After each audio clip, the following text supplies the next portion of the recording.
Welcome to Road Gear Reviews. I'm Julie from RV Love, and today I'm reviewing the Instant Pot IP Duo 6-quart pressure cooker. Stay tuned.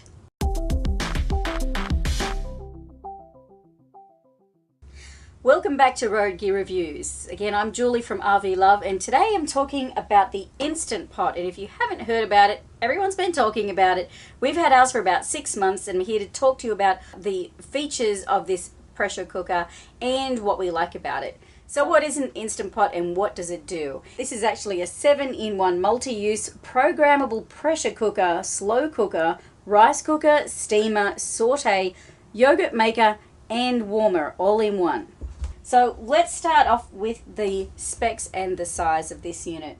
It's made of stainless steel and is about 13 inches by about 12.6 inches by a little over 12 inches, and it weighs about 13 pounds. So not the lightest appliance, but when I think about how many other appliances this replaces in my RV, it's actually not too bad because this has replaced several other appliances that we used to use. So let's take a look at what comes inside the Instant Pot. This is actually the 6-quart. It does come in 3 sizes, a 3, 6 and 8 quart, and we got the middle size being the 6-quart. If you're a family, you're probably going to want to consider the 8-quart larger size, especially if you like leftovers. So a lot of people are nervous about using a pressure cooker because we used to think about what it was like in our mum or grandmother's pressure cooker, and they kind of got very, very loud and sparked steam everywhere and it was very easy to get burned. Well, there are a lot of safety features built into the Instant Pot to prevent that happening. The only thing you really need to be a little careful of when using an Instant Pot is when you're opening and closing the vent. Just don't do it with your bare hands. Some recipes call for a natural release where the pressure will naturally release after the meal is finished cooking. You could also use a dish towel to release the vent. Or I like to use my little silicone trivet holder here that I usually use to put hot pans on, and that's what I use to stop myself from getting burned. But this is not anything like the pressure cooker that your grandma used to have. So this is safe and easy to use and nothing to be scared of. So as you can see, there are buttons on the front that really clearly show what type of food it's for, whether it's soup, meat or a stew, a bean or chili dish, poultry. You can slow cook, saute, pressure cook. You can use manual buttons to set it up any way you like. There's a timer, of course, rice, multigrain, porridge, steam. You can even make yogurt in the Instant Pot. And of course there's a keep warm setting as well. These little silicone rings can sometimes absorb the odors of food that you're cooking, but they're very easy to replace and inexpensive. You can just get those on Amazon. So it's a stainless steel cooking pot with food grade stainless steel and a 3-ply bottom to ensure even cooking. So the Instant Pot comes with accessories including a stainless steel steam rack with handles, a rice paddle, a soup spoon, measuring cup, condensation collector and a recipe booklet. One of the reasons the Instant Pot has become so popular is you can use it to cook just about anything for one pot, easy cooking, especially if you have a busy life or on the go. For us living in an RV, we're limited with space and weight, so the less number of appliances we can carry that can do the most functions, the better it is for us. So that's one of the reasons we love our Instant Pot. We use it to cook rice, quinoa, hard-boiled eggs, stews, soups. You can even make desserts in this, and I've actually tried a pretty amazing cheesecake that a friend made in his Instant Pot that I'm definitely wanting to try. So aside from the convenience of one pot cooking, one of the things we really like about our Instant Pot is you can just set and forget. For example, when we used to make quinoa, we'd have to be over the stovetop watching it for about 15 minutes while it boiled. Now we can put it in the Instant Pot, set it for 1 minute. It takes still around the same amount of time, 15 to 20 minutes to cook, but we don't have to be standing over the stove tending to it the entire time while it's boiling. So we can just set it in there, set it for 1 minute, and by the time it gets up to temperature, cooks for the minute, and then releases the pressure, it's about 15 to 20 minutes, but we can just set it up, walk away, set and forget it, which is really, really convenient. You can also preset your Instant Pot with a timer, so you can set it up to start cooking at a certain time. So if you know you're going to work for the day, you can pop everything in here, set the timer and have it ready for when you come home. And one of the differences of this compared to a regular slow cooker is it does have a saute option. So if you want to saute your onions or saute or brown your meat before putting everything else into the pot, you can do that all in the one Instant Pot before you add the rest of your ingredients and set it to cook.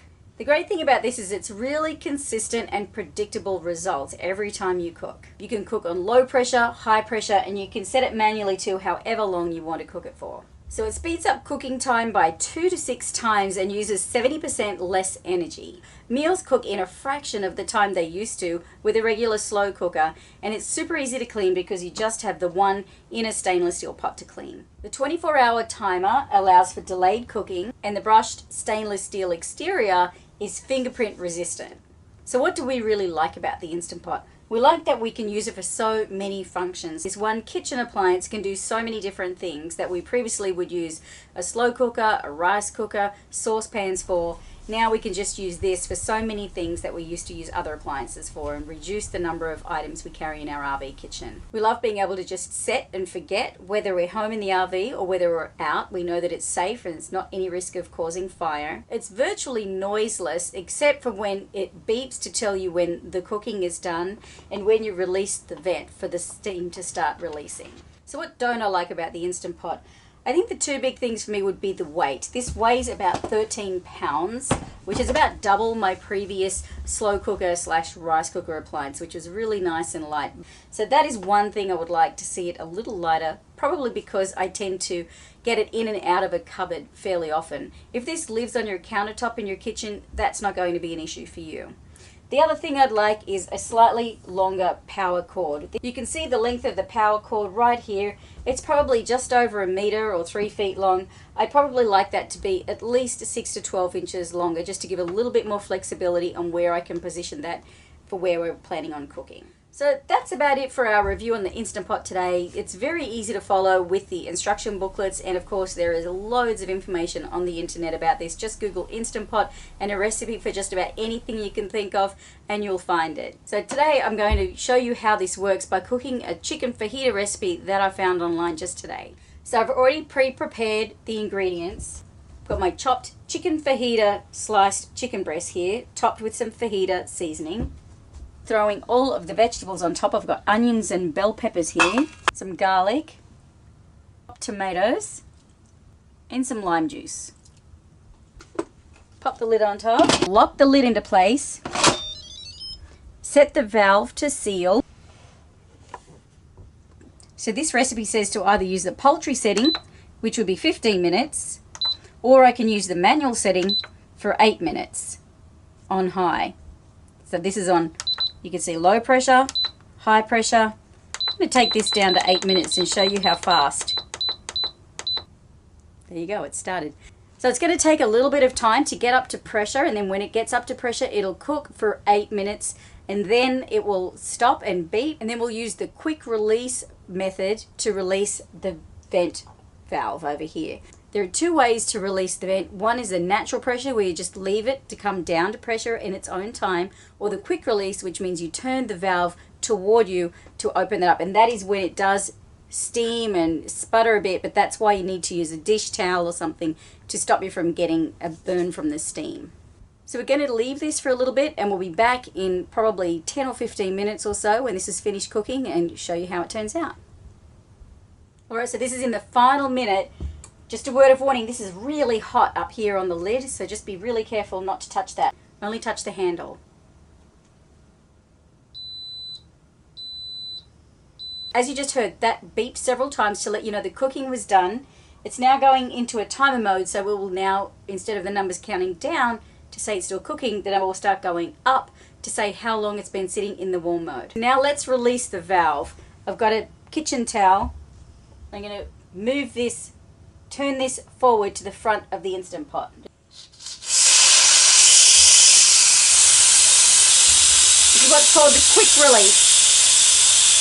So you saw how quick that was. I'd say about 15 minutes with the 8 minutes of cooking and the time it took to get up to pressure. I didn't time it exactly, a couple of minutes to let the valve release.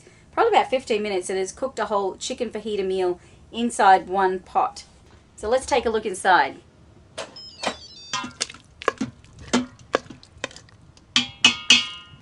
So there you have it, Instant Pot chicken fajitas. This is going to be delicious in some tortillas. You could even serve it on rice, and of course with some refried beans. That would be pretty tasty. Well, I hope you enjoyed this review and found it helpful. If you have any questions, be sure to put them down below. We'll be happy to answer them. And we'll put the links to this 6 quart and the other sizes that the Instant Pot is available down in the video description. And if you have any other suggestions for products you'd like us to review here on Road Gear Reviews, just let us know in the comments below. So until next time, we'll see you on the road.